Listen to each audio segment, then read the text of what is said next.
A recent report by the New York Times highlights a pretty shocking new practice used by state governments to force students to repay student loans, make it impossible for them to work otherwise. In 19 U.S. states, authorities have the power to suspend professional licenses, like nursing licenses, if a borrower goes into default on a student loan.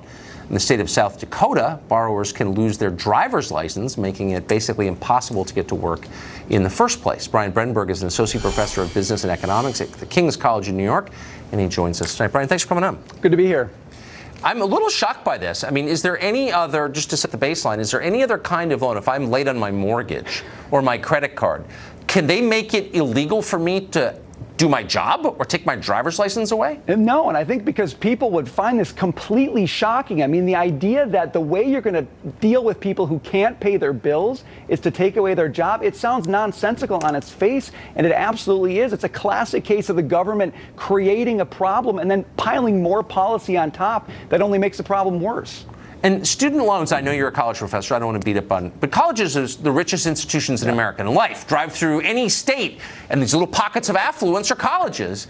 And yet those colleges are bankrupting an entire generation of young people who can't buy cars or get married or buy homes because of their student loans. And now they can't work or drive. Like, who is in charge of this? Well, we have been shoveling billions of dollars at colleges and universities to push students into educational programs that don't give them any place in the marketplace. They can't get a job, and so they go out into the marketplace. They can't find a job. They maybe finally find something that allows them to pay their bills, but because they're behind on their student loans, the state says, you can't do this job anymore. I mean, it's absolutely crazy. The one thing we want young people to do in this country is to get a job, to work, get out in the marketplace. Anything that keeps them out of that is going to be counterproductive.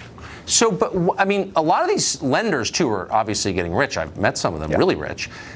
But how did they get it into the law that if their loans don't get repaid, as distinct from all the other loans people have, there's a legal punishment? Because the state guarantees, the state will either guarantee or subsidize these loans, so the state has an interest in it. And when they don't get paid back, they look for a way to deal with that.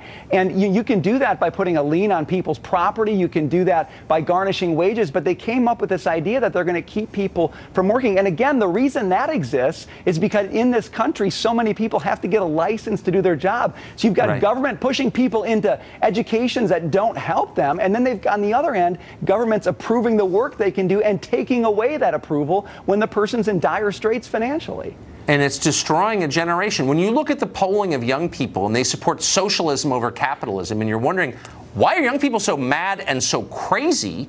Student loans are driving a lot of that. Absolutely. It's absolutely the case. But look, there's a lot of young people who are saying, well, we should get the government more involved in student loans. We should get the government more involved in the economy. This is what happens when you do that. The right and the left hand of government don't pay attention to each other. You end up pushing people in education that they can't use. Then you say they can't do the job that they've actually found. If you want more government in those spheres, this is what you're going to get.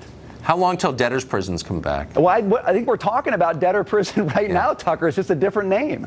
It sounds that way. Brian, this is even worse than I thought. Thank you. You bet.